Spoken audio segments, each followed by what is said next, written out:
All right, and welcome back into the North Star Takes podcast, your one-stop shop for Minnesota sports content and takes. This segment is something new we're going to be trying here, and right now we're calling it Sound Off, and each of us are going to give 3 hot takes about anything involving sports currently going on right now. I'm guessing most of these will usually be Minnesota sports centered, but they could be anything. It could be literally anything. Yes. So we'll try this. We might get into some heated debates with each other, but it's more just a fun exercise than anything. So. Yes. Without further ado, Liberta, give me your first hot take that you're going to sound off about. Okay. The NBA media, they're a bunch of clowns saying LaMelo Ball is basically this consensus rookie of the year. I feel like it's not just that cut and dry. I feel like you're totally disregarding Ant because he plays in Minnesota. I agree. If you watch any Timberwolves games down the stretch, this dude was balling. I mean, he's clearly the alpha on the team. And yes. He was honestly he's carrying us to these wins. He was the steadying force, honestly. Yeah. When you got Cat and D'Lo coming in and out of the lineup. I mean, with all sorts of injuries and things like that. So, Ant playing all 72 games, availability is not your best ability, honestly. So, I just don't think it's that black and white. I feel like that's just a crime to, say LaMelo Ball's rookie of the year. Don't need much more of a conversation there. So. Yeah, I agree with you on this one. I think it's ridiculous because LaMelo Ball missed a month plus with an injury. Yes. Ant didn't miss a single game. Ant played in every single game. Since the All-Star break, I think he averaged like 24 or 25 points a game, which is outstanding for a rookie. Exactly. He finished the season with 19 points averaging per game. I mean, this guy's, as a rookie, was almost scoring 20 points a game. I know. And it's a scoring league, so obviously scoring is the most important thing. But he also gets boards. He averaged like 4 rebounds, averaged a couple assists. He also had quite a few steals on defense as well. So it's not like he's just a ball hog shooter that just scores a bunch of points inefficiently. That's exactly it. I know. I think he deserves way more love than he's getting from these national writers. So I think LaMelo Ball being just some consensus rookie of the year, I feel like that's just a disservice to this award, not recognizing Ant. It's classic ESPN and Bleacher Report. His name's LaMelo Ball. He's got the Ball last name. You got his dad. You got his brother that's in the NBA. They're just trying to hype this kid up, even though, I mean, he's a good player. Don't get me wrong. He's got skill. But yeah, when it comes to rookie of the year, Ant played every single game, and he contributed to winning down the stretch for the Timberwolves. Exactly. So yeah, what did LaMelo Ball do the other night in that playoff game or that play-in game? He got smoked. So yeah, that was not pretty. All right, how about you, Phelan? What's your first hot take? Oh, you're gonna love this one, Liberta. Derek Falvey and Thad Levine, the guys that are running the Minnesota Twins right now, have proven to be failures. Bad take. They have done nothing with this pitching staff since they've gotten here. They have Jose Barrios, who was picked before they even came. He's been our best pitcher over the last 3 years, and he's a number 2 on most staffs. His ERA is always sitting around, the upper 3s, around 4. Kenta Maeda looked like a good trade last year. He's getting smoked this year. He's been absolutely horrible. Michael Pineda's a decent player. He's a good value player that they signed. He's a good number 3. But then you have guys like J.A. Happ and Matt Shoemaker filling out the rotation. These guys are pathetic. Not to even mention that they basically flipped the entire bullpen minus Taylor Rogers and Tyler Duffy. They basically broomed everyone else out, thought they could improve, and the bullpen is horrible this year. I mean, this bullpen has cost them so many games. I mean, what were they thinking? I mean, I can't disagree with you that the pitching has been just terrible this year. It's been unacceptable. It's not a contributor to winning baseball. So that I will give to you. But to say Falvey and Levine are failures, I feel like that's just an overstatement. No. I mean, ever since they came in, we've made the playoffs 3 of the first 4 seasons. After this year, it'd be 3 of 5. But I mean, they built us after being a 100-loss team in 2016, just in shambles, and we cleaned house, fired the front office. They came in and provided a steadying force that has turned us back into a relevant organization again. But I will say we do need to take another step in this evolution that we're taking towards basically being a legitimate contender, winning playoff games, winning playoff series, and basically getting to the point where we're knocking on the door of a World Series. So I will give you that, but I just think we can't call them failures. I feel like they put together stability in this organization that we need. They're building up our minors. We got a lot of good prospects coming up here pretty quick at probably towards the end of this season, going into next. And I just think we're going to be fine. This is obviously a clunker of a season, and we completely missed the mark on the pitching. And sure, I think we definitely need more pitching prospects, depending on what like Belisavic and Duran do. They're in our top 10 or top 5 actually in our prospect rankings. But I just think you got to trust the process with these guys. I think they're so much better than what we had before, and I feel like they're a lot better than a lot of the front offices in baseball. So I think pumping the brakes is warranted here. It's hard to trust the process when they take such a significant step back like they have this year. And really, my beef with them is in 2019, it all came together. You had your up and coming core. You added a veteran like Nelson Cruz to lead the group.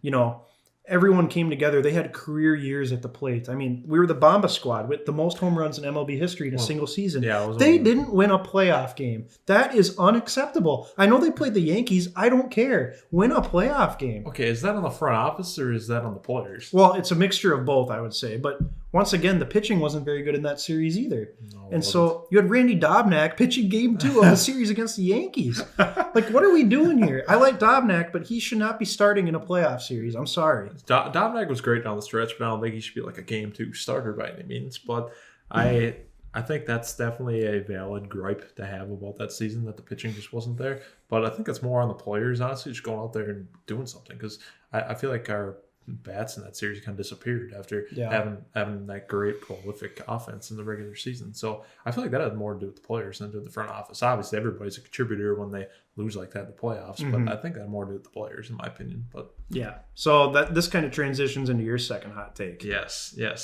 Speaking of Twins optimism here and kind of praising Falvey Levine, I also think everybody's got to pump the brakes on Rocco. I mean, I think people are just jumping the gun way too much. This guy has been a proven good manager these first 2 seasons. Obviously, like I said, this year has been a clunker, but we've won the division the last 2 years. We won 100 games 2019. Like you said, we had this great team that we put on the field. And I just think that any manager you're going to have disagreements with in some of their decisions. Like, you're not going to agree with every decision a manager makes, no matter who they are. So I just think Rocco is the new age guy. He relates to the players. I think that's what they like in the clubhouse. So I think that's just another thing to pump the brakes on. I get the season's bad. Everybody wants to just clean house. Let's get rid of everybody and let's start fresh. But I just think we're not that far away from contention. Obviously, we're having a bad season this year, but I think we can reload in the offseason and just be fine. I think we're probably going to be exploring trading some guys that are on expired contracts this season. So hopefully we can turn them into prospects that can contribute here in the next couple of years. But I just think Rocco's getting too much of the blame. Obviously, he probably gets too much praise when things are going good. And I also think that's almost like a quarterback in the NFL where they get too much praise when things are going good, but I think they take too much flack when things are going bad. So I think everybody's just gotta relax and not blame Rocco so much. I think it's just as much on the players as it is Rocco. I think obviously he's got to put guys in good spots, and maybe he shuffles the lineup too much, and maybe guys need more consistency. But I think it's just on the players to go out there and perform too. Yeah, and I think it's also on Rocco to an extent to probably evaluate our coaching staff after having a bad season like this. I think that's obviously a contributing factor too. But I think overall, though, big picture, I just think everybody needs to chill with Rocco and just kind of let this play out. Go into next season with him, assuming he doesn't lose the clubhouse. That's a different thing. If he loses the clubhouse, then you explore moving on. But like, as long as he's got the respect in the clubhouse, I think you give him that leash just because of his first 2 seasons there. Yeah, I think I'm kind of with you on this. I mean, I've had my fair share of criticizing Rocco as well. I know we have a couple buddies that love to criticize him. Oh my gosh! But as I just stated, you're criticizing him during a 2019 100-win season. That's fair. I think I don't know. Like I just mentioned, Falvey and Levine, I give them a good chunk of the blame. Obviously, I agree with you. The players deserve most of the blame because these are professional athletes and they're just not playing up to their standard. They're going out there and do the job. Exactly. I mean, guys like we talked about it, Jorge Polanco, Max Kepler, Miguel Sano, who's finally heating up. Like, where have you been? Exactly. So I agree with you there. The one gripe I've always had with Rocco is pulling the starting pitchers too early. But as we've seen now, our starters really aren't that great either. So, like, you can't trust your starters. You can't trust your bullpen. I feel like he's kind of stuck. And at the same time, I think he's a good manager, and I think he's capable of making good decisions. But I think their analytics drive so many of the decisions he makes, and I think that's another fundamental problem that comes from the top. I think there is something to be said about. I think a lot of your decisions should be analytical these days, but I think every now and then you just got to use some common sense, just kind of get a feel for how a game is going, or honestly how a season's going. Kind of reevaluate. But yeah, so I think that's kind of the problem. Is there's too much analytics going on right now, and We need as Jackson would say, the Jackson Lefebvre eye test. Oh my gosh. But you kind of do have to give it the eye test. Like if you can see a guy is doing well, don't worry about if it's the third time through the order. If he's pitching well, just let him go. I mean, just give it a shot. So Exactly. I mean, that's the only gripe I really have with Rocco. But like I just said, I think the message comes from the top down, and he's really just trying to relay what the front office wants to happen. So Fair. Yeah. And that's the thing is Rocco shouldn't be some kind of scapegoat. So Yeah. I think he's fine. I think I'm glad we see kind of eye to eye on this because I know he's kind of a hot topic these days, especially these last few weeks as things just get worse and worse for the Twins. Right. But let's talk about something more successful here and talk about some more promising, I guess, for at least for now. And Bill, what's your second hot take here? my second hot take is that Kirill Kaprizov is the best athlete Minnesota has right now, and it's not even relatively close in my opinion. I do think Anthony Edwards could possibly ascend to that level, but in terms of just completely taking over and dominating games, Kirill Kaprizov is the best thing Minnesota's got right now, and he's freaking 24 years old. I mean, this guy's going to be around for years. Granted, it's hockey. It's not the most popular sport, but, I mean, us Minnesotans like hockey, so... But, you know, you look at the Vikings, it's like you have Dalvin Cook and Justin Jefferson. Obviously, they're both elite players, but they're not, like, elite in terms of the NFL in totality, because really the NFL just kind of looks at quarterbacks, you know? Mm-hmm. And so I think with hockey, at least Kirill Kaprizov can be considered elite because they kind of just look at players as a whole, not necessarily the position you play. Fair. And so, I mean, and there's just so much potential with Kaprizov. This is his rookie year, and he's basically put this team on his back and said, we're going to the playoffs. So, in my opinion, I think he's the best athlete we have right now. Man, I want to disagree with you because I'm kind of football biased too, because football's not my thing. NFL, Mm-hmm. I think it's that's my biggest fandom, or where my biggest fandom lies, especially with the Vikings. But so that's why I kind of want to lean like Dalvin and Jefferson there. But at the same time, it's hard to disagree with Kaprizov just because it's night and day the difference he's made for this Wild team, like from where we were last year to where we are this year. I mean, albeit last year we kind of played in that play-in playoff series or whatever, so like we weren't that far out of it. But like, just feels like when you're watching games, the difference in how we were playing before to basically after with Kaprizov, and like you feel like you're in any game, even if it comes down to the wire and you still get down a goal or two, you still feel like you're in it. You could still realistically win it. So exactly, it's hard to disagree there, but I got to give Jefferson Dalvin some love too, because Dalvin I think is the best overall running back in the league. I would agree with the you. NFL. So I think he's a big proponent in the Vikings winning and losing games, especially with Kirk at QB. Like it's night and day. Kirk's performance, like with and without Dalvin. So I think he deserves some love too. But I can't help but think Kaprizov is like a true, like, I think he moves the needle just a little bit more. Another one that I'd be curious about too when he comes back fully healthy is Daniil Hunter, because I think he can be a truly dominant defensive player. True. He can be Defensive Player of the Year. It'll be interesting to see now that he's in his prime to see what he can do. So I know it's amazing. We haven't even gotten to his prime yet. I know. Yeah, it's crazy. So I'm excited to see him come back. But all right, Liberta, what is your third hot take? Okay. This one isn't necessarily a hot take, I guess. I mean, I don't think it should be a hot take, but I feel like the votes are just going to swing that way just because it's almost like dare I say, like LeBron winning the MVP. How people, they could vote him the MVP every year, but they neglect to. Like, for instance, last year they could have named him the MVP, but they didn't.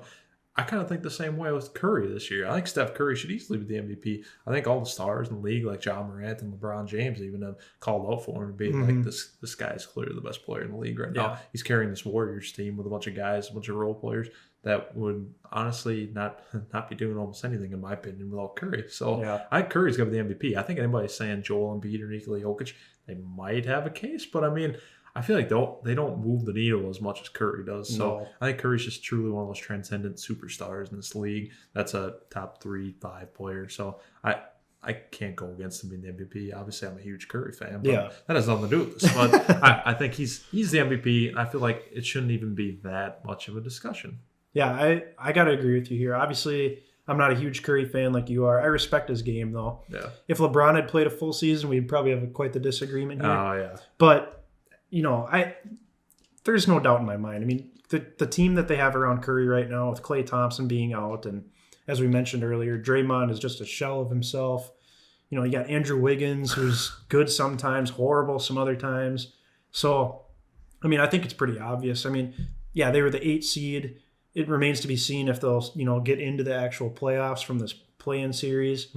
But I don't know how you can't give it to him. I mean, he had like a 2-week stretch where he was just putting up 40 every single night. I mean, that's incredible. He's one of the best shooters we've ever seen. He's probably the best shooter we've ever seen in the NBA. Totally agree. And he's the oldest scoring champ since Michael Jordan. And obviously when you're in that kind of rare air, like that's a huge deal. Exactly. So I'm in agreement with you there 100%. I think he deserves the MVP, and regardless of what their seeding is, I don't care. He had a phenomenal season. Yes, exactly.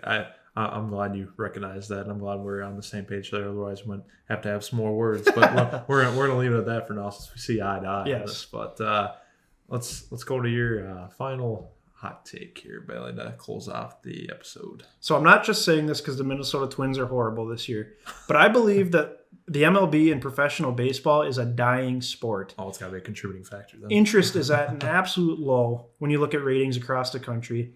Hitting has dropped significantly this year. I believe it's at the MLB average batting average is at a 10-year low, I think. I think it's the lowest it's been in like a decade. There's already been 6 no-hitters this year. I mean, pitchers are getting better. They're throwing harder, and it's tough for hitters to keep up. They've talked about moving the mound back. They've already made rule changes in extra innings with putting a runner on second just because they don't want the games to last long, which I think they could tweak that rule too. Baseball's got a huge problem on their hands because young people are not interested in watching professional baseball. They'll play baseball, but they don't want to watch it.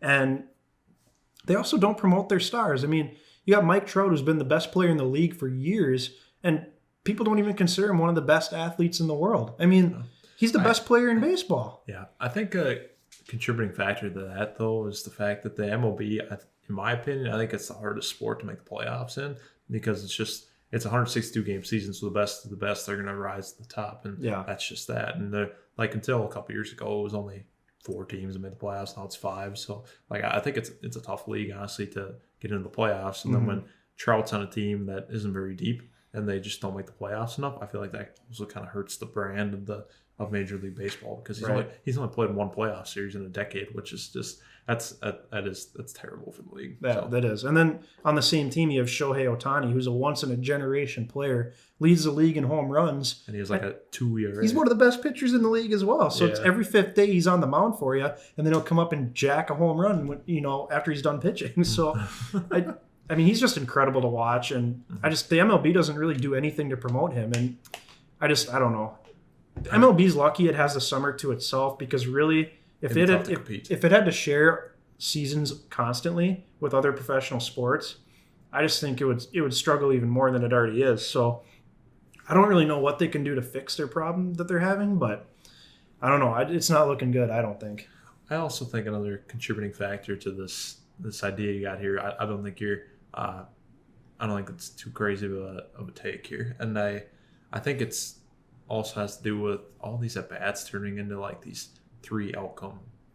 But basically, the idea is that it's basically turned into 3 outcome at bats where either the guy's going to strike out, he's going to walk, or he's going to hit a home run, and that's basically where we're at. But the thing is that I feel like that doesn't entertain, I think, the true baseball fans because it's like, I mean, obviously home runs are cool and everything. We live in an age basically where they're hitting out of the park more than ever. But I think at some point that just gets old too. So it's like you want to keep the game fresh, and I feel like that's another problem that's bringing the league down. It's just these 3 true outcomes on a bat. So I think that's tough too. But that's also another thing that it's almost just in the way these guys are coached too. So I think that's a fundamentally thing wrong. But so it'll be interesting to see what happens with the future of baseball. But that will do it for our Sound Off segment. We'll be trying to do one of these a week. And if you got any hot takes yourself, feel free to drop it in the comments. Otherwise, be sure to like our videos and subscribe to our YouTube channel, as well as give us a follow on Twitter and Instagram. Yes, please. I want to beef with you.